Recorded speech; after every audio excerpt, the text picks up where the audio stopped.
রিজিক কখন বাড়ে জানেন? যখন আপনি 4টি কাজ করবেন তখন আপনার রিজিক তরতর করে বাড়তে থাকবে। মাত্র 4টি কাজ আমাদেরকে করতে হবে, তাহলে রিজিক ইনশাআল্লাহ তাআলা বাড়বে। আল্লাহ তাআলা আমাদের রিজিকে অনেক বেশি বরকত দিবেন। চাকরিতে, ব্যবসায়, সব কিছুতে আল্লাহ তাআলা বরকত দিবেন।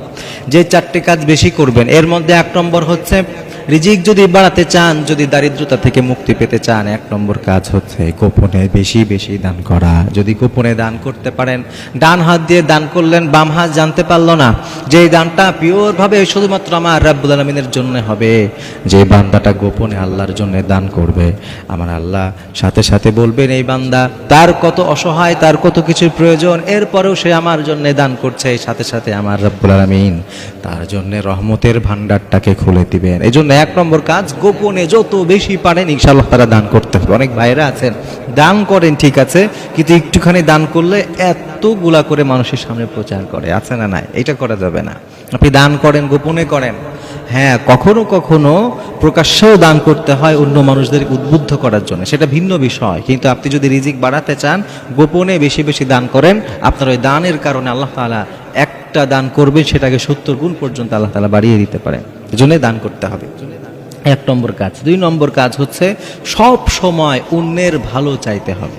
অন্যের ভালো, অনেকেই আমরা আছি যে অন্যের ভালো দেখতে পারি না, আছে না নাই? অন্যের ভালোটা আমার ভালো লাগে না, আর একজন এগিয়ে যাচ্ছে, আর একজন আমার থেকে ভালো আছে, এটা আমার সহ্য হয় না। যদি আমার মনে অন্যের প্রতি হিংসা আর বিদ্বেষ থাকে, তাহলে আর যাই হোক আল্লাহ তাআলা আমার রিজিক বাড়াবেন না। এই জন্য যদি রিজিক বাড়াতে চাই তাহলে অন্যের প্রতি ভালো ধারণা রাখতে হবে। আমিও বড় হই, আমিও উপরে উঠি, আমিও ভালো থাকি, আমার পাশের মানুষটাও ভালো থাকুক। যখন এইভাবে চিন্তা আসবে তখন ইনশাআল্লাহ তাআলা আল্লাহ তাআলা আমাদেরকে রিজিকে বারাকা দিবেন। এরপরে 3 নম্বর, বেশি বেশি ইস্তেগফার পড়া। বিশ্বনবী হাদিসের মধ্যে বলেছেন, মান লাজিমাল ইস্তিগফার জাআলাল্লাহু লাহু মিন কুল্লি দিকিন মাখরাজা। আমার নবী বিশ্বনবী বলছেন, কেউ যদি ইস্তেগফারের সাথে নিজেকে একেবারে জড়িয়ে রাখতে পারে, ইস্তেগফারকে যদি কেউ আঁকড়ে ধরতে পারে, আমার রাব্বুল আলামিন তাকে এমন ভাবে রিজিক দিবেন, এমন ভাবে তার জন্য পথ খুলে দিবেন যে এটা সে কখনো কল্পনাও করতে পারে না। প্রিয় ভাইরা, এজন্য 3 নম্বর কাজ, যত বেশি পারেন ইস্তেগফার করবেন। একজন আলেমের কাছে একজন গিয়েছিলেন যে আমার তো রিজিকে অনেক সমস্যা, কি করতে পারে? যে আলেম বলেছেন, আপনি প্রত্যেক দিন 1000 বার করে আপনি ইস্তেগফার পড়েন, এটা 3 মাসের আমল, 3 মাসের মধ্যে করেন, দেখেন আপনার রিজিক বাড়ে কিনা।